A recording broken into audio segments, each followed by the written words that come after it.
اللہ تعالیٰ کی جو احکام ہوتے ہیں اس میں حکمت ہوتی ہے، مصلحت ہوتی ہے، یہ نہیں کہ جو حکمران ہوتے ہیں ان کے پاس تو وقتی اور فوری ضرورت پر ان کے احکامات ہوتے ہیں۔ ابھی کیا چاہیے بھئی، ابھی کرفیو لگا دو، ختم، لڑائی ہو رہی ہے، جھگڑا ہو رہا ہے، کرفیو لگا دو، یہ بھی فوراً کے فی الفور ہوتے ہیں، یا پھر لانگ ٹرم پلاننگ میں 10 سال کے بعد یا 20 سال یا 50 سال کے بعد میں جو ہو سکتا ہے، ان کی ایک گیس ورک کے اوپر، ان کے پائی چارٹ یا ٹیبلز کے اوپر وہ لوگ ڈیسائیڈ کرتے ہیں کہ یہ کرنا چاہیے، پھر 50 سال کے بعد پتہ چلتا ہے یہ بھئی ہماری پالیسی تو فیل ہو گئی، ہم نے سوچا تھا یہ کرنا اور یہ تو اس کا الٹا رزلٹ نکلا ہے۔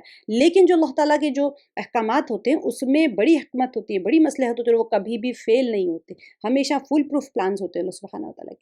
الذین یبلغون رسالات اللہ ویخشونہ ولا یخشون احدا الا اللہ وکفی باللہ حسیبا۔ یہ سب ایسے تھے، یعنی انبیاء جو پچھلے انبیاء جو تھے اور نبی صلی اللہ علیہ وسلم کو بتایا جا رہا ہے کہ یہ سب ایسے تھے کہ اللہ تعالیٰ کے احکام پہنچایا کرتے تھے اور اللہ ہی سے ڈرتے تھے اور اللہ کے سوا کسی سے نہیں ڈرتے تھے۔ دیکھیے، اس لیے کسی کا ڈر انہیں اللہ کا پیغام پہنچانے میں مانے بنتا تھا، نہ طعن اور ملامت کی انہیں پرواہ ہوتی تھی۔ یہ ہے ہمارا ایمانی سٹرکچر جسے اللہ تعالیٰ چاہ رہے ہیں۔ تم احکام کے اوپر تو عمل کرتے ہو، لیکن تمہارا ایمان اور تمہارا رخ اور تمہاری فکر ساری دنیا ہوتی ہے، لوگ کیا کہیں گے۔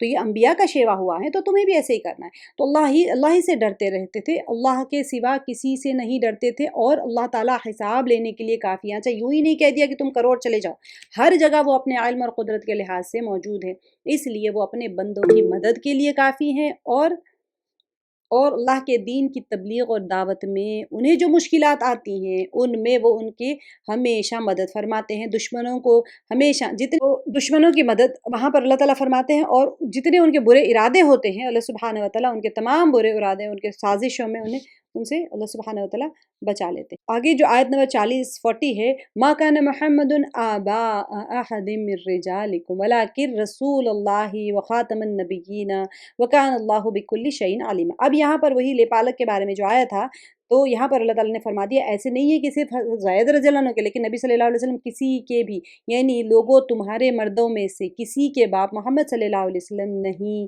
دیکھیے، اس لیے وہ زید بن حارثہ رضی اللہ عنہ کو بھی باپ نہیں، ان کے بھی باپ نہیں ہے، یعنی والد نہیں ہے، جس پر انہیں کیا ہوتا تھا، ایک وہاں پر لوگوں کو آپ صلی اللہ علیہ وسلم کو یہی کہا جانے لگا کہ بھئی زینب رضی اللہ عنہ سے نکاح کر لیا، اپنے لیپالک بیٹے کی بیوی سے نکاح کر لیا، یعنی اپنے بہو سے کیسے نکاح کر لیا؟ تو انہوں نے اپنی بہو سے کیوں نکاح کیا؟ تو بلکہ ایک زید رضی اللہ عنہ ہی نہیں ہے، بلکہ کوئی کسی کے بھی مرد کے آپ صلی اللہ علیہ وسلم باپ نہیں ہے، کیونکہ زید رضی اللہ عنہ تو حارثہ کے بیٹے تھے۔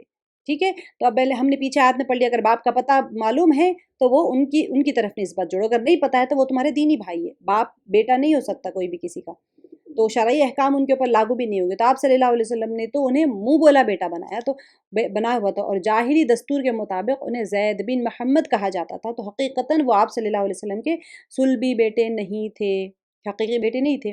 اسی لیے اللہ تعالیٰ نے، ہم نے جو پیچھے آیت میں پڑھ لیا تھا کہ ادعوہم لآبائہم، کے نزول کے بعد میں انہیں زید بن حارثہ رضی اللہ عنہ ہی کہا جاتا تھا۔ اب اس کے علاوہ کیا ہوا تھا؟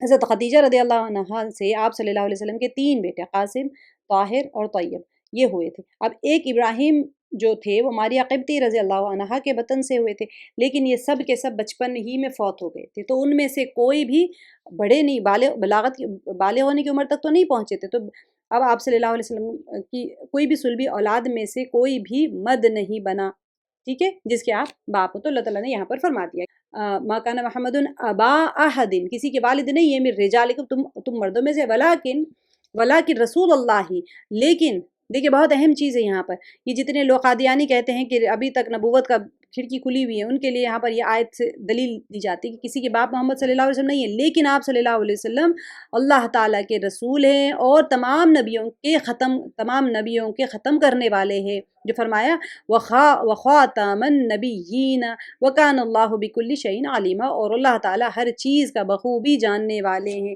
اب خاتم جو ہوتا ہے، مہر کو کہتے ہیں، خاتم مہر کو کہتے ہیں، اور مہر جو ہوتے ہیں وہ آخری عمل ہی کو کہا جاتا ہے، یعنی آپ کوئی سیل، پورا لیٹر لکھنے کے بعد میں سیل لگا دیتے، لیٹر فولڈ کرنے کے بعد میں اس کے اوپر سیل لگاتے، تو سیل ہمیشہ کلوزنگ ہوتا ہے، دی اینڈ، اب اس کے بعد میں کچھ نہیں ہے۔ تو نبی صلی اللہ علیہ وسلم پر نبوت اور رسالت کا جو خاتمہ کر دیا گیا ہے، تو آپ صلی اللہ علیہ وسلم کے بعد میں جو بھی نبوت کا دعویٰ کرے گا وہ نبی نہیں بلکہ جھوٹا اور دجال ہے۔ اب دیکھیے، نبی صلی اللہ علیہ وسلم کے بعد میں حضرت عیسیٰ علیہ السلام آئیں گے، لیکن وہ نبی بن کے نہیں آئیں گے، امتی بن کے آئیں گے، ٹھیک ہے۔ اب آگے فرمایا یا ایھا الذین آمنوا اذکروا اللہ ذکرا کثیرا وسبحوہ بکرۃ واصیلا۔ مسلمانوں اللہ تعالیٰ کا ذکر بہت زیادہ کرو۔ اب دیکھیے پیچھے سارے اخلاقیات بتا دیے، اعمال بتا دیے، معاشرت بتا دی، اب یہاں پر اللہ تعالیٰ فرما رہے ہیں کہ عبادات کے اوپر بتا رہے ہیں کہ اے مسلمانوں اللہ تعالیٰ کا ذکر بہت زیادہ کرو۔ یا ایھا الذین آمنو، مدنی صورتوں کے اندر یہی چیز ہوتی ہے کہ ایمان والوں کو خطاب کیا جاتا ہے، اور مکی صورتوں کے اندر زیادہ تر یا ایھا الناس، یا ایھا الناس یہ ہوتا ہے کہ اے لوگو، یہاں پر اے مسلمانوں اللہ تعالیٰ کا ذکر کرو، ذکر بہت زیادہ کرو، سبحوہ، اور صبح و شام اس کی پاکیزگی بیان، سبحوہ و بکرۃ واصیلا، تسبیح بیان کرو صبح اور شام۔ هو الذی یصلی علیکم وملائکتہ لیخرجکم من الظلمات الی النور وکان بالمؤمنین رحیما۔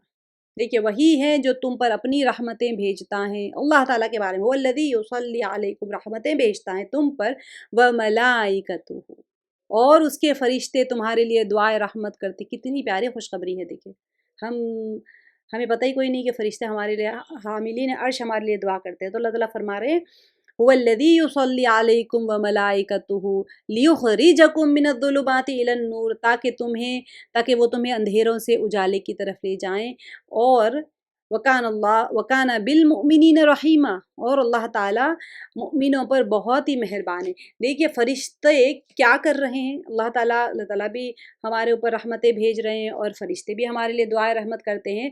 کیوں؟ تاکہ وہ ہمیں اندھیروں سے اجالے کی طرف لے جائیں۔ اندھیرا ظلمت ہوتا ہے، اس سے جو نور ہدایت ہوتی ہے اس کی طرف لے کے جاتے ہیں فرشتے۔ ہمیشہ کوشش کرتے رہتے ہیں، ہمیں لے کے جانے کی دعائیں بھی کرتے ہیں، اور ان کے سارے عمل اور کوششیں بھی ہوتی ہیں۔ اللہ تعالیٰ فرما رہے ہیں تحیتہم یوم یلقونہ سلام وعد لہم اجرا کریما، جس دن یہ اللہ سے ملاقات کریں گے ان کا تحفہ سلام ہوگا۔ کون لوگ؟ جنت میں فرشتے اہل ایمان کو یا مؤمن آپس میں ایک دوسرے کو سلام کریں گے۔ اب کون لوگ؟ تحیتہم یوم یلقونہ سلام، جس دن یہ اللہ سے ملاقات کریں گے۔ ہم کی ضمیر کس کی طرف جا رہی ہے؟ مؤمنین کی طرف جا رہی ہے۔ جب اللہ سے ملاقات کریں گے تو کون کرے؟ یلقونہ، تو ان کے اوپر کون بھیجیں گے؟ سلامتی، تحفہ سلام ہوگا فرشتوں کی طرف سے۔ تو وَأَعَدَّ لَهُمْ أَجْرًا كَرِيمًا، تو ان کے لیے اللہ تعالیٰ نے باعزت اجر تیار کر کے رکھا ہے، شمار کر کے رکھا ہوا ہے، عدد سے ہوتا ہے۔ وَأَعَدَّ لَهُمْ، ان کے لیے اجرًا کریما، اللہ تعالیٰ نے شمار کر کے رکھا ہوا ہے۔ یا ایھا النبی اِنَّا أَرْسَلْنَاكَ شَاهِدًا وَمُبَشِّرًا وَنَذِيرًا، اے نبی یقیناً ہم نے ہی آپ کو رسول بنا کر دنیا میں گواہیاں دینے والا، خوشخبریاں سنانے والا، آگاہ کرنے والا بنا کر بھیجا۔ اب دیکھیے تین چیزیں بتائی، یا ایھا النبی، اے نبی کیا ہوا؟ اِنَّا أَرْسَلْنَاكَ، بے شک ہم نے بھیجا آپ کو، شاہدًا ومبشرًا ونذیرًا، گواہیاں دینے والا۔ کون ہو گیا؟ دیکھیے بعض لوگ شاہد کے معنی حاضر اور ناظر کرتے ہیں، یہ غلط معنی ہے۔ یہاں پر یہ معنی لیتے ہیں شاہد، گواہ کون بن سکتا ہے؟ گواہی دینے والا جو کہ حاضر ہو، ٹھیک ہے۔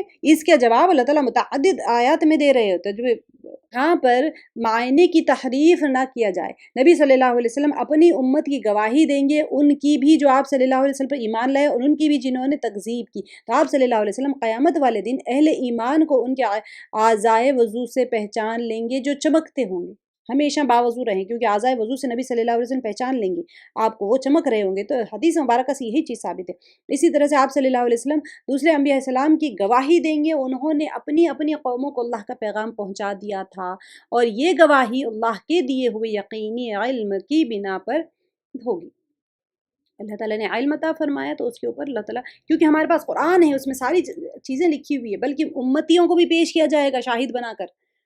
ہمیں بھی ہم نے کیا دیکھا ہے؟ پوچھا جائے گا، وہ امتی پوچھیں گے تم کیسے گواہ بن سکتے ہو؟ تم تو اس وقت تھے ہی نہیں، تم تو ہمارے بہت بعد میں آئے ہو، تم کیسے گواہی دے سکتے ہو؟ تو امتی محمد صلی اللہ علیہ وسلم کے امتی کہیں گے کہ ہم تو وہاں تھے نہیں، لیکن ہمارے پاس جو کتاب پہنچی ہے اللہ کی طرف سے، اس کتاب میں یہ لکھا ہوا ہے کہ وہ فلاں نبی تمہارے پاس آئے تھے اور اللہ کا پیغام تم تک پہنچائے تھے، تو تم آج انکار نہیں کر سکتے۔ تو امتی بھی شاہد بنیں گے اس وقت میں۔ یہاں پر تو نبی صلی اللہ علیہ وسلم کے لیے کہا جا رہا ہے شاہدوں و مبشروں و نذیرا، خوشخبریاں سنانے والے، آگاہ کرنے والے بنا کر بھیجے گئے نبی صلی اللہ علیہ وسلم۔ آگے وداعیا الی اللہ باذنہ وسراجا ومنیرا، سبحان اللہ، نبی صلی اللہ اللہ علیہ وسلم کی کیسے پیاری تعریفات بیان کی جائے، اللہ کے حکم سے اس کی طرف بلانے والا اور روشن چراغ، جس طرح چراغ سے اندھیرے دور ہو جاتے ہیں اسی طرح آپ صلی اللہ علیہ وسلم کے ذریعے سے کفر اور شرک کی تاریکیاں دور ہوئی ہیں۔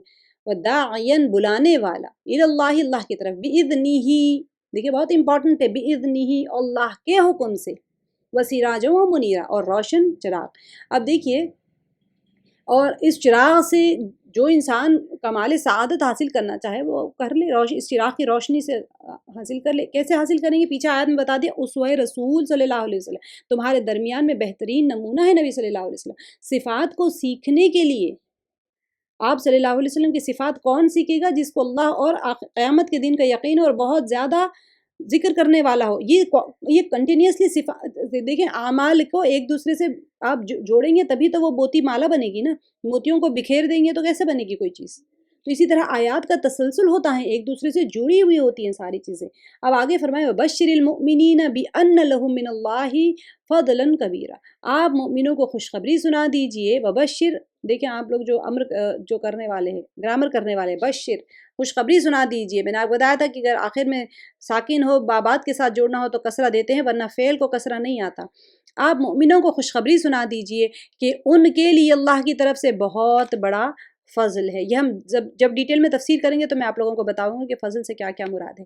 وَلَا تُطِعِ الْكَافِرِينَ وَالْمُنَافِقِينَ وَادْعَ أَذَاهُمْ وَتَوَكَّلْ عَلَى اللَّهِ، دیکھیں یہاں پر بھی، اور کافروں اور منافقوں کا کہنا نہ مانیے، تو وَلَا تُطِعِ الْكَافِرِينَ، یہ تُطِع یہاں پر بھی نفی نہیں کا ہے یہ، اور نہ مانیے کافروں کا کہنا، اور جو ایذا ان کی طرف سے پہنچے، ڈیفینیٹلی کافر جو تھے وہ ایسے تھوڑی بیٹھے تھے، وہ تو ایذا پہنچاتے تھے، منافقین اور کافر، وَدَع، اور بس چھوڑ دے ان کو، کوئی بات نہیں، آپ ان کا کیئر نہ کرے، اذاہم، ان کی طرف سے جو ایذائیں پہنچتی تھی، وَتَوَكَّلْ عَلَى اللَّهِ، اور اللہ پر بھروسہ رکھیں، وَكَفَى بِاللَّهِ وَكِيلًا، اور کافی ہیں اللہ تعالیٰ کام بنانے والے۔ نبی صلی اللہ علیہ وسلم کو اللہ تعالیٰ تربیت فرما رہے ہیں، احکامات فرما رہے ہیں، اور ان کے ذریعے سے ہمیں فرما رہے ہیں کہ جب کوئی آپ کو تنگ کر رہا ہے، اذیت پہنچا رہا ہے، تو چھوڑ دو اللہ کے بھروسے پر، اللہ پر بھروسہ کرو۔ کیوں؟ کفا باللہ وکیل، اللہ تعالیٰ کافی ہیں، اللہ تعالیٰ کام بنانے والے ہیں۔ لوگ تنگ کر رہے ہیں تو ہم جا کے اس سے بدلہ لینے کے لیے تو نہیں کہا، اللہ تعالیٰ نے نبی صلی اللہ علیہ وسلم کو فرما رہے ہیں۔ اور کافر اور منافق کیسی کیسی اذیتیں پہنچاتے تھے آپ صلی اللہ علیہ وسلم کو، تو دیکھنا چاہیے کہ ہمیں اللہ تعالیٰ کیسی تربیت فرما رہے ہیں، اخلاقیات ہمیں کیسے سکھا رہے ہیں۔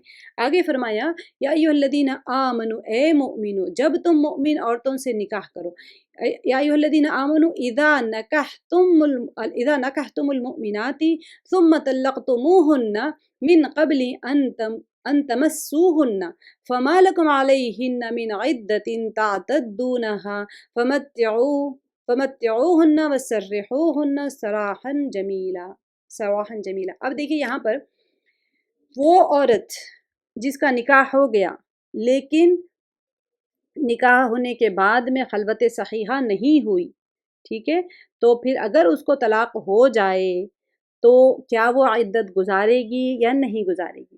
اگر مہر اس کا مقرر ہوا تھا یا نہیں ہوا تھا، دونوں کنڈیشنز، ٹھیک ہے، وہ 4 چیزیں یہاں پر بتائی جا رہی ہیں۔ کیا بتایا جا رہا ہے؟ یا ایھا الذین، اے مومنو، جب تم مومن عورتوں سے نکاح کرو، پھر ہاتھ لگانے سے پہلے ہی طلاق دے دو، ٹھیک ہے، اذا نکحتم المؤمنات ثم طلقتموهن، مؤنث ہونے کی وجہ سے یہاں پر طلقتمونا آنا چاہیے تھا، لیکن جب مؤنث ہوتی ہیں تو طلقتموهن، تو جب تم طلاق دے دو، من قبل، اس سے پہلے کہ ان تمسوهن، اس سے پہلے کہ تم انہیں ہاتھ لگانے سے پہلے، یعنی کہ کوئی خلوت صحیحہ نہیں ہوئی، بہت ہی مہذب انداز میں اللہ تعالیٰ یہاں فرما رہے ہیں تمسوہن، کہ تم ان کا ہاتھ نہ لگاؤ، فما لکم علیہن من عدت، تو کیا ہو جائے گا؟ تو ان پر تمہارا کوئی حق عدت کا نہیں جسے تم شمار کرو۔ کیا وہ عورت کیا کرے گی؟ عدت پوری نہیں کرے گی۔ عدت ہوتی ہے مطلقہ انہا زوج، مطلقہ کے کوئی بھی عورت مطلقہ ہوتی ہیں جس کا شوہر اسے طلاق دے دے، اس کے لیے 3 حیض کی عدت ہوتی ہے، اور حیض نہیں آ رہا ہے تو اس کے لیے 3 ماہ کی عدت ہوتی ہے، عائسہ ہو یا پھر جس کو ابھی حیض شروع نہیں ہوا ہو تو اس کے لیے 3 مہینے کی عدت ہوتی ہے، اور عائسہ یعنی جس کا حیض بند ہو گیا اس کے لیے بھی 3 مہینے کی عدت ہوتی ہے، اور جو حیض والی عورت ہوتی ہے اس کے لیے 3 حیض ہوں گے عدت کے۔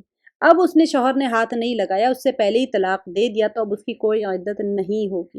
لیکن ایسی عورت جس کا نکاح تو ہو گیا لیکن شوہر فوت ہو گیا اور ہاتھ نہیں لگایا، تب بھی وہ 4 مہینے 10 دن کی عدت پوری کرے گی۔ ٹھیک ہے. اچھا اب دوسری چیز فرمائی ہے اس کے اندر، بس تم کچھ نہ کچھ انہیں دے دو. اب یہاں پر فَمَتِّعُوهُنَّ وَسَرِّحُوهُنَّ سَرَاحًا جَمِيلًا. ٹھیک ہے، اب تم کچھ نہ کچھ دے دو اور بھلے طریقے پر انہیں رخصت کر دو. کچھ نہ کچھ دے دو سے کیا مراد ہے؟ بھیک نہیں دے رہے یہاں پر، یہ کچھ نہ کچھ دے دو سے مراد مہر ہے. اگر نکاح کے وقت میں 4 کنڈیشنز ہوتے ہیں، جیسے جیسے آئے گا میں آپ کو بتاتی رہوں گی کہ نکاح کے وقت میں مہر طے ہو رہی ہوتی ہیں یا مہر مجہول ہوتی ہیں، طے نہیں کی ہوتی ہیں. ٹھیک ہے، اب یہاں پر اگر نکاح کے وقت میں مہر طے ہو چکی ہے اور کوئی خلوت صحیحہ یعنی ہاتھ لگانے سے پہلے، خلوت صحیحہ یعنی ایسی خلوت جس میں کوئی رکاوٹ نہیں ہو، صحبت کی کوئی رکاوٹ نہیں ہوتی ہے، تو وہ خلوت صحیحہ مانی جاتی ہیں شریعت کے اعتبار سے. اب اس طرح کی خلوت صحیحہ ہو جائے، ٹھیک ہے، تو پھر اس کنڈیشن میں سوری خلوت صحیحہ نہیں، اگر خلوت صحیحہ نہیں ہوئی، مہر طے ہو چکی ہیں پہلے سے، تو نصف مہر ملے گی. ٹھیک ہے، اگر مہر طے نہیں کیا تو متاع ملے گا، یعنی 3 کپڑے دیے جائیں گے. اب شوہر اپنے معیار کے حساب سے دیتے، ایک چادر ہوتی ہے، ایک کرتا ہوتا ہے اور ایک شلوار ہوتی ہے، وہ 3 کپڑے دیے جاتے ہیں. بہت بھاری قسم کا نہیں، نارمل ایک دم سستے نہیں، اچھے سے دیے جاتے ہیں. اگر مہر طے نہیں ہو تو پہلے سے، اگر مہر طے ہو گئی تو نصف مہر دیا جائے گا. تو اللہ تعالیٰ فرما رہے ہیں کہ تم انہیں کچھ دے دو اور بھلے طریقے سے انہیں رخصت کر دو. یہ جب ہم تفصیل سے کریں گے، تفسیر تو انشاءاللہ جب میں آپ کو دیں. ویسے یہ فقہی احکام ہے، تفسیر میں زیادہ تر فقہی احکام کو نہیں کور کیا جاتا ہے. تو یہاں پر ان کو بھلے طریقے سے انہیں رخصت کر دو، یعنی کہ ان کو تنگ مت کرو، اب کسی طریقے سے بھی ان کو اچھے طریقے سے ان کو رخصت کر دو، عزت اور احترام سے، بغیر کوئی ایزا پہنچائے گی ان کو علیحدہ کر دو. آگے یا ایھا النبی، آپ کو ہے یہاں پر، آپ پڑھ سکتے ہیں، میں نے بھیجا ہوا ہے اس کو. یا ایھا النبی انا احللنا لک ازواجک اللاتی آتیت اجورہن وما ملکت یمینک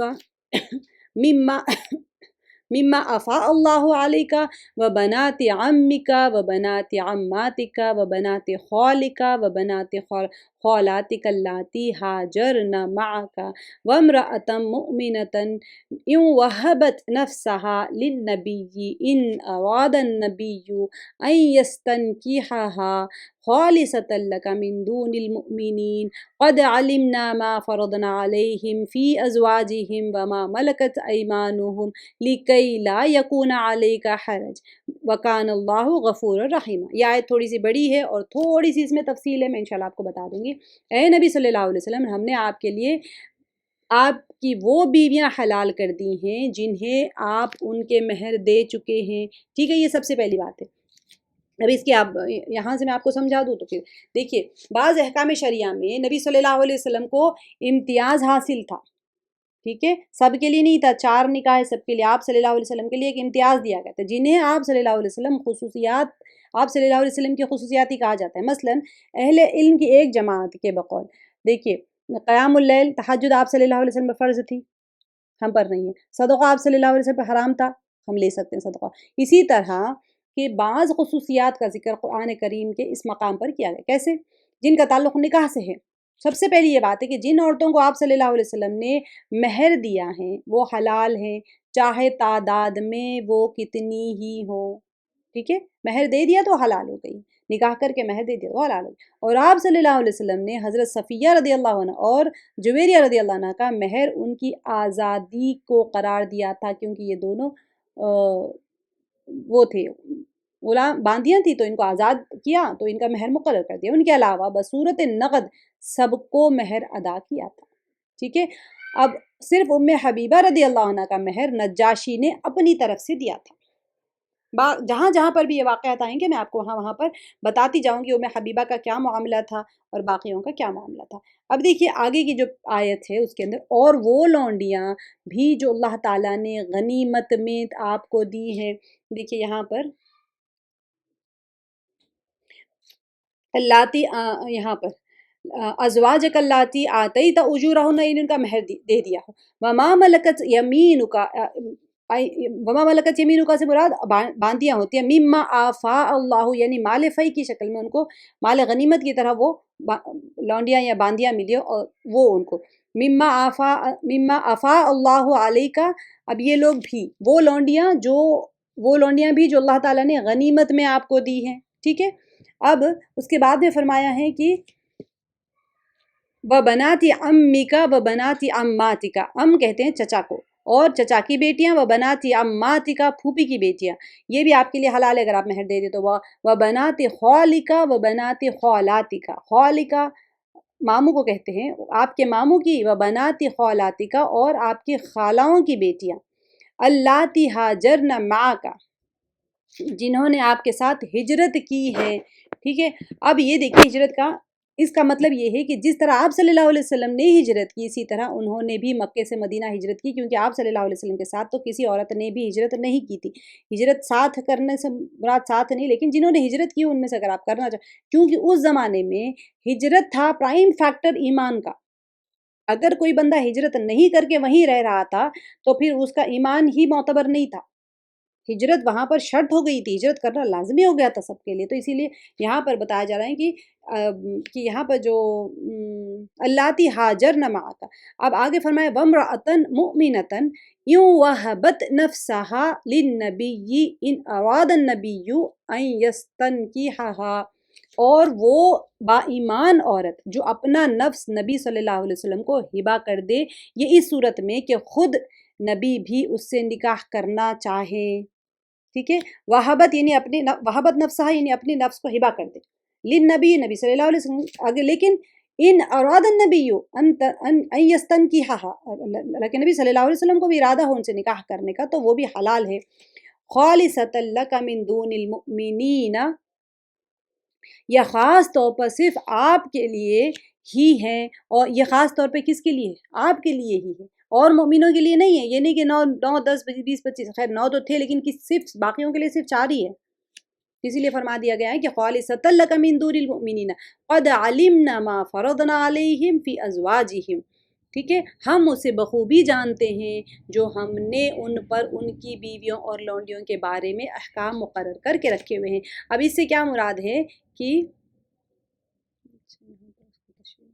لیکن نبی صلی اللہ علیہ وسلم کو جب یہاں پر کہا گیا ہے تو اللہ تعالیٰ فرما رہے ہیں کہ ہم جانتے ہیں کہ کون سی اللہ سبحانہ و تعالیٰ تو آیت کے ذریعے فرما رہے ہیں کہ ایسا نہ ہو کہ لوگ اتباع، پیچھے پڑھ لیا نا اسوہ رسول ہے، اتباع کرو، تو اتباع کا مطلب یہ نہیں کہ آپ بھی شروع کر دیں نکاح کرنے کے لیے، لیکن مومنوں کے لیے نہیں ہے۔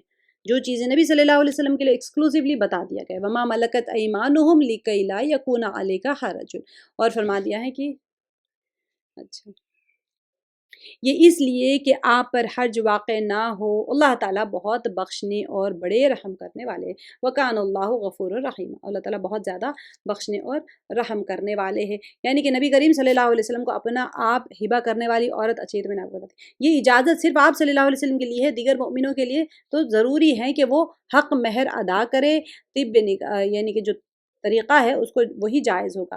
آگے آئی ہوپ سمجھ میں آ گیا آپ لوگوں کو، آیت بڑی ہے لیکن آسان آیت ہے، ٹھیک ہے، آپ صلی اللہ علیہ وسلم کی خصوصیات اس کے اندر بتائی جا رہی ہیں۔ ترجی من تشاء منہن وتؤوی الیک من تشاء، ان میں سے جسے آپ چاہیں دور رکھ دیں اور جسے چاہیں اپنے پاس رکھ لیں۔ اس کے بارے میں دیکھیں، اب دیکھیے نبی صلی اللہ علیہ وسلم کی ایک اور خصوصیت کا بیان ہے، وہ یہ کیا ہے کہ بیویوں کے درمیان باریاں مقرر کرنے میں آپ صلی اللہ علیہ وسلم کو اختیار دے دیا گیا۔ آپ صلی اللہ علیہ وسلم جس کی باری چاہیں موقوف کر دیں، جس کے پاس جانا چاہیں، آپ چاہیں تو جائیں، آپ چاہیں تو نہ جائیں، اسے نکاح میں رکھتے ہوئے اس سے مباشرت نہ کریں، اور جس سے چاہیں یہ تعلق قائم رکھیں۔ یہ اختیار صرف نبی صلی اللہ علیہ وسلم کو، باقی امت کو نہیں ہے۔ باقیوں کے لیے دوسرا نکاح کیا ہے تو پھر حقوق ادا کرنے پڑیں گے، جو شرعی طور پہ کہہ دیا گیا ہے کہ باری مقرر کرنی پڑے گی، سارا کچھ رہے گا، جو شرعی احکامات ہیں وہ سارے کچھ کرنے ہوں گے۔ وَمَنِ ابْتَغَيْتَ مِمَّنْ عَزَلْتَ فَلَا جُنَاحَ عَلَيْكَ، اور اگر آپ ان میں سے بھی کسی کو اپنے پاس بلا لیں جنہیں آپ نے الگ کر رکھا تھا تو آپ پر کوئی گناہ نہیں ہے۔ یعنی کہ جن بیویوں کی باریاں موقوف کر رکھی تھی، پہلے کسی کے پاس جا رہے ہیں، کسی کے پاس نہیں جا رہے ہیں، کسی کی موقوف کر دی، اگر موقوف کی ہوئی باریوں کو آپ نے پھر سے دوبارہ بحال کر لیا ہے تو آپ چاہیں تو وہ بھی کر سکتے ہیں، مباشرت کا تعلق قائم کیا جائے تو جو آپ چاہیں وہ کر سکتے ہیں۔ یہ اجازت بھی آپ صلی اللہ علیہ وسلم کو حاصل ہے، باقیوں کو نہیں۔ ذالک ادنیٰ، ذالک ادنا ان تقر اعینہن ولا یحزن ویرضین بما آتیتہن کلہن واللہ، اچھا اس کا میں آپ کو ترجمہ اس میں اس بات کی زیادہ توقع ہے کہ ان عورتوں کی آنکھیں ٹھنڈی رہیں اور وہ رنجیدہ نہ ہوں، اور جو کچھ بھی آپ انہیں دے دیں اس پر سب کی سب راضی رہیں۔ دیکھیے اب کیا ہوا، باری جو موقف ہونے اور ایک کو دوسری پر ترجیح دینے کے باوجود وہ خوش ہوں گی، غمگین نہیں ہوں گی، اور جتنا کچھ آپ صلی اللہ علیہ وسلم کی طرف سے انہیں مل جائے گا اس پر وہ مطمئن رہیں گی، کیونکہ پیچھے کی آیات میں آپ نے دیکھی تھی، انہیں معلوم ہے کہ نبی صلی اللہ علیہ وسلم یہ سب کچھ اللہ کے حکم اور اجازت سے کر رہے ہیں، اور یہ جو ازواج مطہرات اللہ کے فیصلے پر راضی اور مطمئن ہے ہمیشہ سے ان کے بارے میں۔ تو کسی کو آپ نے روک دیا، کسی کو پھر سے جس کو چاہیں آپ اختیار کریں، چاہے تو کسی کو روک دیں کچھ ٹائم پیریڈ کے لیے، پھر جس کو روکا ہے ان کے ساتھ میں پھر سے آپ مباشرت کا تعلقات رکھ سکتے ہیں۔ تو بعض کہتے ہیں کہ نبی صلی اللہ علیہ وسلم کو اختیار ملنے کے باوجود آپ صلی اللہ علیہ وسلم نے اسے استعمال نہیں کیا، اور سوائے حضرت سودا رضی اللہ عنہ کے، انہوں نے اپنی باری خود ہی حضرت عائشہ صدیقہ رضی اللہ عنہ کے لیے ہبہ کر دی تھی۔ آپ صلی اللہ علیہ وسلم نے تمام ازواج مطہرات کی باریاں برابر برابر مقرر کر کے رکھی ہوئی تھی، اسی لیے آپ صلی اللہ علیہ وسلم نے مرض الموت میں ازواج مطہرات سے اجازت لے کر بیماری کا ایام حضرت عائشہ صدیقہ رضی اللہ عنہ کے پاس گزارے تھے۔ یہ 9 بیویاں ہونے کے باوجود انصاف کا یہ تقاضا تھا اور انصاف کا یہ معیار تھا۔ آپ صلی اللہ علیہ وسلم کے اسی طرز عمل سے ہیں کہ آپ صلی اللہ علیہ وسلم پر تقسیم اگرچہ دوسرے لوگوں کی طرح واجب نہیں تھی، اس کے باوجود آپ صلی اللہ علیہ وسلم نے تقسیم کو اختیار فرمایا تھا اور برابری رکھی تھی، تاکہ آپ صلی اللہ علیہ وسلم کی بیویوں کی آنکھیں ٹھنڈی ہو جائیں اور آپ صلی اللہ علیہ وسلم کے اس حسن سلوک اور عدل اور انصاف سے خوش ہو جائیں کہ آپ صلی اللہ علیہ وسلم نے خصوصی اختیار استعمال کرنے کے بجائے ان کی دل جوئی اور دلداری کا اہتمام فرمایا تھا۔ یہ ہے اسوہ رسول صلی اللہ علیہ وسلم جسے سکھایا گیا ہے۔ اللہ، یا اب لوگ کہتے ہیں دوسری شادی کرنے کے لیے بیویاں بیچاری، دیکھیں بہت بڑی یہاں پر ہمیں سکھایا جا رہا ہے کہ جو دوسری شادی کرتے ہیں، بیویوں نے کہا کہ بھئی ہم شوہر نہیں بانٹ سکتے، اللہ کا حکم دیکھیں، معاشرے کو دیکھنا ہے اور اپنی مرضی دیکھنا ہے، تو اللہ سبحانہ وتعالی یہ ساری کی ساری صورت یہ آیات ہی عورتوں کے لیے چلی آ رہی ہیں پیچھے سے، اور اختیار نبی صلی اللہ علیہ وسلم کو دیا گیا ہے، عام مردوں کو اختیار نہیں ہوتا ہے۔ تو یہ چیز ہمیں غور کرنے والی چیز ہے کہ ہمیں شریعت کیا سکھا رہی ہے، اللہ کے احکامات کیا بتا رہے ہیں، اللہ کی رضا کس چیز میں، کیا ہم نے دنیا کی خاطر اپنے آخرت کو داؤ پہ لگا لیا ہے؟ بہت اہم چیز ہے، اس کے اوپر ایک ایک آیت کے ٹکڑے کے اوپر غور کرنے والی آیات ہے۔ ذالک ادنا ان تقر اعینہن ولا یحزن ویرضین بما آتیتہن کلہن واللہ یعلم ما فی قلوبکم وکان اللہ علیما حکیما۔ اللہ تعالیٰ فرما رہے ہیں کہ تمہارے دلوں میں جو کچھ ہے اسے اللہ خوب جانتے ہیں، اللہ تعالیٰ بڑا ہے، علم اور حلم والا ہے۔ لا يحل لك النساء من بعد ولا ان تبدل بهن من ازواج ولو اعجبك حسنهن الا ما ملكت يمينك وكان اللہ على كل شيء رقیبا۔ دیکھیں یہاں پر اس کے بعد میں اور عورتیں آپ کے لیے حلال نہیں، اور نہ یہ درست ہیں کہ ان کے بدلے اور عورتوں سے نکاح کریں اگرچہ ان کی صورت اچھی بھی لگتی ہو۔ اب دیکھیں یہاں پر اب یہ جو آیت تخییر کے نزول کے بعد، تخییر یعنی اختیار دیا گیا ہے، ٹھیک ہے، چاہے تو آپ جتنوں کو چاہے کر لیں، اس کے بعد میں ازواج مطہرات نے دنیا کے اسباب عائش اور راحت کے مقابلے میں کیا کیا تھا؟ عصرت کا یعنی ایک نبی صلی اللہ علیہ وسلم کا ساتھ دیا تھا، تو نبی صلی اللہ علیہ وسلم کے ساتھ رہنا پسند کیا تھا، ان کا صلہ اللہ تعالیٰ نے یہ دیا کہ آپ صلی اللہ علیہ وسلم کو ان ازواج کے علاوہ جن کی تعداد اس وقت 9 تھی، ٹھیک ہے، دوسرے عورتوں سے نکاح کرنے یا ان سے کسی کو طلاق دے کر اس کی جگہ کسی اور سے نکاح کرنے سے منع فرماتے۔ لا یحل لک النساء، پیچھے آیت میں تو بتا دیا تھا کہ آپ جس کو چاہے کر لیں، پھر یہاں پر اس آیت میں یہ بتایا جا رہا ہے کہ اب آپ یہ 9 ازواج مطہرات، اب ان میں سے کسی کو طلاق دے کے 9 کی گنتی پوری کرنا ہے، یہ بھی نہیں ہے، اب کسی کو بھی نہیں کرنا ہے، کیونکہ ازواج مطہرات جب راضی ہو گئے تو اللہ تعالیٰ نے ان کو انعام کے طور پہ فرما دیا۔ مفسرین کا قول یہ ہے اب دوسری عورتوں سے نکاح کرنے یا ان میں سے کسی کو طلاق دے کر اس کی جگہ کسی اور سے نکاح کرنے سے منع فرما دیا۔ بعض کہتے ہیں کہ بعد میں آپ صلی اللہ علیہ وسلم کو یہ اختیار دے دیا گیا تھا، لیکن آپ صلی اللہ علیہ وسلم نے کوئی نکاح نہیں کیا تھا۔ دونوں قول آ گئے کہ پہلے اس آیت میں تو منع کر دیا گیا تھا، پھر بعد میں اختیار دے دیا گیا تھا، لیکن آپ صلی اللہ علیہ وسلم نے نکاح نہیں کیا تھا۔ اچھا، یہاں پر ہاں مگر جو آپ کی مملوکہ ہو. اچھا یہاں پہ دیکھیں اگرچہ ان کی صورت اچھی بھی لگتی ہو، یہ آیت میں تو بتا دیا کہ نہیں کرنا ہے نکاح آپ کو. آگے فرمایا مگر جو آپ کی مملوکہ ہوں اور اللہ تعالیٰ ہر چیز کا پورا نگہبان. اب مملوکہ کون ہوتے ہیں؟ جو باندیاں ہوتی، لونڈیاں رکھنے پر کوئی پابندی نہیں تھی. اب 9 بیویوں کے علاوہ 50 لونڈیاں رکھنے کوئی پابندی نہیں تھی. بعض نے اس کے عموم سے استدلال کرتے ہوئے کہا ہے کہ کافر لونڈی بھی رکھنے کی آپ صلی اللہ علیہ وسلم کو اجازت تھی. ٹھیک ہے. اور بعض نے کہا کہ اسے آپ صلی اللہ علیہ وسلم حلال نہیں سمجھا. نبی صلی اللہ علیہ وسلم حلال نہیں سمجھا، لیکن کافر کو بھی آپ صلی اللہ علیہ وسلم رکھ سکتے تھے، لیکن دوسروں کے لیے نہیں تھا کافر لونڈی سے کوئی فائدہ اٹھانا. نبی صلی اللہ علیہ وسلم کی یہ خصوصیات تھی ساری کی ساری.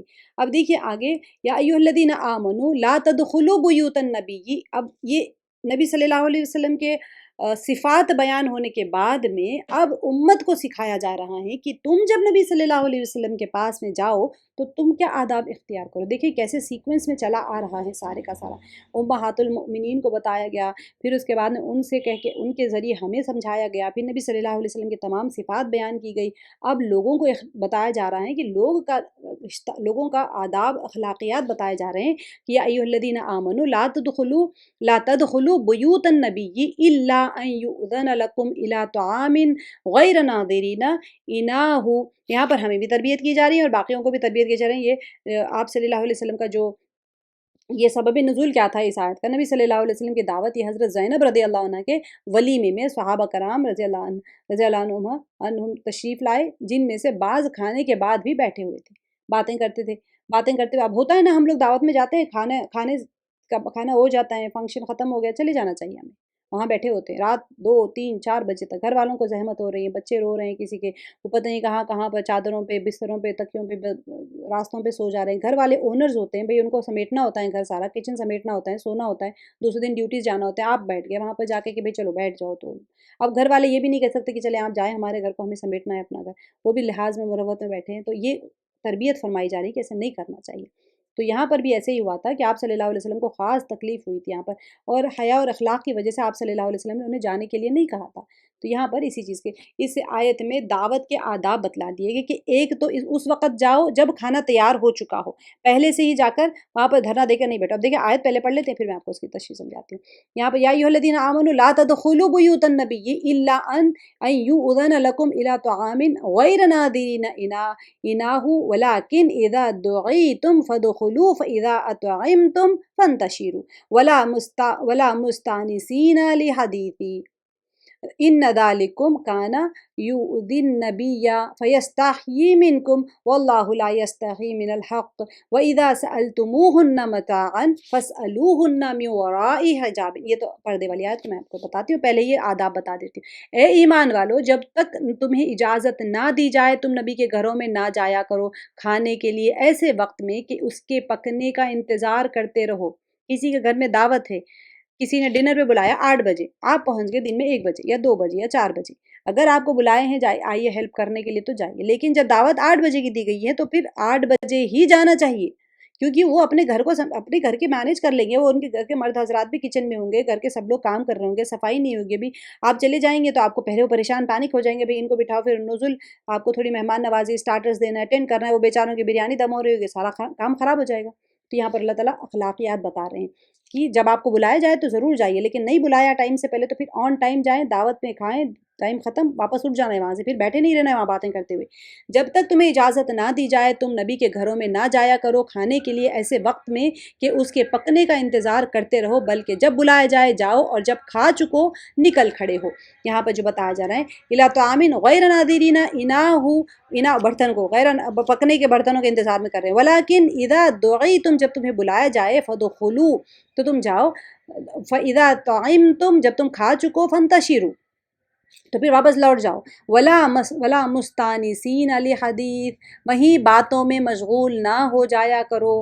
ٹھیک ہے. ان ذالکم کان یؤذی النبی، اب نبی کو تمہاری اس بات سے تکلیف ہوتی ہے، ایذا پہنچتی ہے، فیستحیی منکم، تو وہ لحاظ کر جاتے ہیں. اور اللہ تعالیٰ یہاں پر واللہ لا یستحیی من الحق، اور اللہ تعالیٰ کوئی یہاں پر اللہ تعالیٰ فرما رہے ہیں کہ تو ان کو تو وہ لحاظ کر جاتے ہیں، اور اللہ تعالیٰ بیان حق میں کسی کا لحاظ نہیں کرتے، کیونکہ اللہ تعالیٰ ہی تو ہماری تربیت فرما رہے ہیں. تو اللہ تعالیٰ واللہ لا یستحیی من الحق.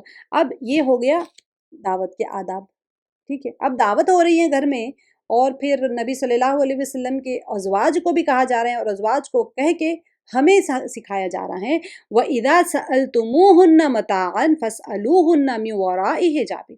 اور جب تم نبی صلی اللہ علیہ وسلم کی بیویوں سے کوئی چیز طلب کرو تو پردے کے پیچھے سے طلب کرو. ٹھیک ہے، اب یہاں پر یہ بتایا جا رہا ہے کہ آپ صلی اللہ علیہ وسلم کے پاس میں جب کچھ حضرت عمر رضی اللہ عنہ کی خواہش پر نازل ہوئی آیت. حضرت عمر رضی اللہ عنہ نے نبی صلی اللہ علیہ وسلم سے عرض کیا تھا کہ یا رسول اللہ صلی اللہ علیہ وسلم، آپ کے پاس میں اچھے برے ہر طرح کے لوگ آتے ہیں، کاش آپ امہات المؤمنین کو پردے کا حکم دے تو کیا اچھا ہوتا. تو جس پر یہ اللہ تعالیٰ کی آیت نازل ہوئی. تو جب یہاں پر کوئی چیز آئے تم سے کوئی چیز طلب کرے تو تم کیا کرو، پردے کے پیچھے سے دو. ٹھیک ہے، اب ہم بھی سبزی لینے ترکاری لینے کے لیے آپ کچھ ہوتا ہے تو پردہ دیوار کی آڑ میں، دروازے کی آڑ میں رہ کے، یا پھر آپ حجاب پہن کے، برقع پہن کے لے لیجئے، کوئی بات نہیں. وہاں تو اس زمانے میں یہ تھا کہ لوگ ایک دم سے کبھی آ جایا کرتے تھے تو وہاں پر دروازے نہیں ہوا کرتے تھے، پردے لگے ہوتے تھے. تو آپ صلی اللہ علیہ وسلم یہاں پر یہ آیت میں ہی بتایا جا رہا ہے کہ وَإِذَا سَأَلْتُمُوهُنَّ مَتَاعًا فَاسْأَلُوهُنَّ مِنْ وَرَاءِ حِجَابٍ. تو کیا کرو، تم وہاں پر کوئی چیز طلب کرو تو پردے کے پیچھے سے طلب کرو. ٹھیک ہے، ذالکم اطہر لقلوبکم وقلوبہن. تمہارے اور ان کے دلوں کے لیے کامل پاکیزگی یہی ہے. وما کان لکم ان تؤذوا رسول اللہ ولا ان تنکحوا ازواجہ من بعدہ ابدا. اور یہاں پر فرمایا نہ تمہیں یہ جائز ہے کہ تم رسول اللہ صلی اللہ علیہ وسلم کو تکلیف دو، اور نہ تمہیں یہ حلال ہے کہ آپ صلی اللہ علیہ وسلم کے بعد کسی وقت بھی آپ صلی اللہ علیہ وسلم کی بیویوں سے نکاح کرو، کیونکہ یہ امہات المؤمنین ہے. ٹھیک ہے، امہات المؤمنین ہے، مائیں کہہ دیا گیا، پھر بھی پردے کی آڑ سے ہی بات کرنے کا حکم تھا. تو ہمارے لیے کتنا اہم ہے.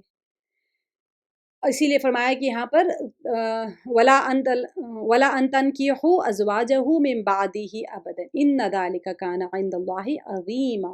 یاد رکھو اللہ کے نزدیک یہ بہت بڑا گناہ ہے.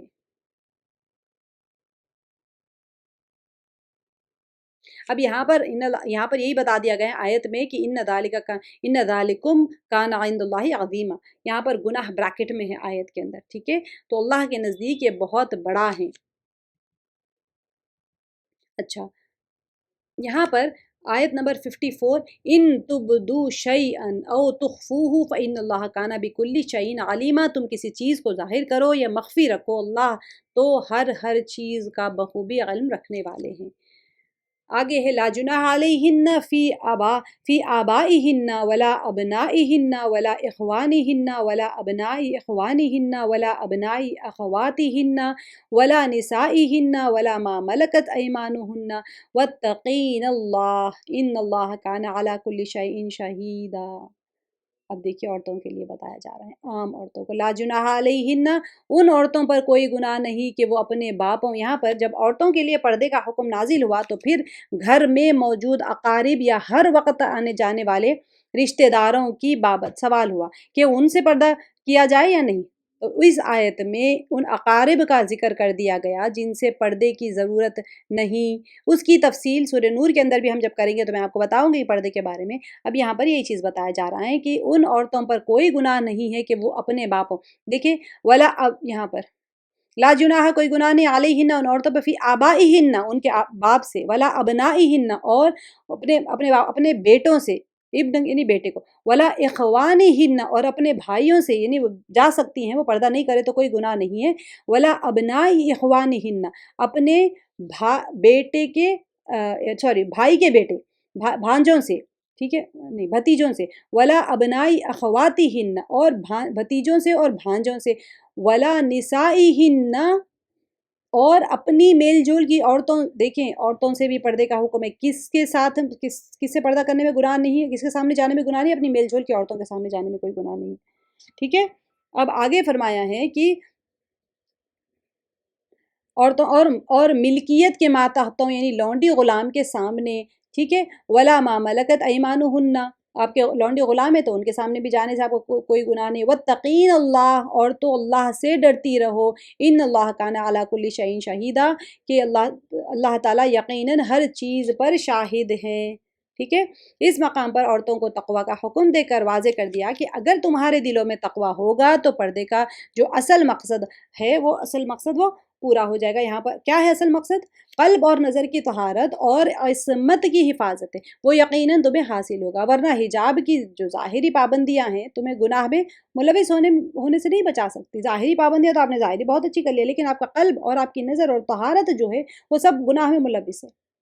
آپ دل میں سوچ رہے ہیں، یہ ساری چیزیں جو ہے وہ اللہ تعالیٰ نے فرما دیا کہ یہ جو پردہ کرنا ہے یہ تمہارے جسم کا پردہ نہیں ہے، یہ دل کا پردہ ہے، یہ آنکھوں کا پردہ ہے، یہ حیا ہے، سب عصمت کی حفاظت ہے یہ ساری چیزیں. ٹھیک ہے. آگے جو فرمایا کہ ان اللہ و ملائکتہ یصلون علی النبی یا ایھا الذین آمنوا صلوا علیہ وسلموا تسلیما.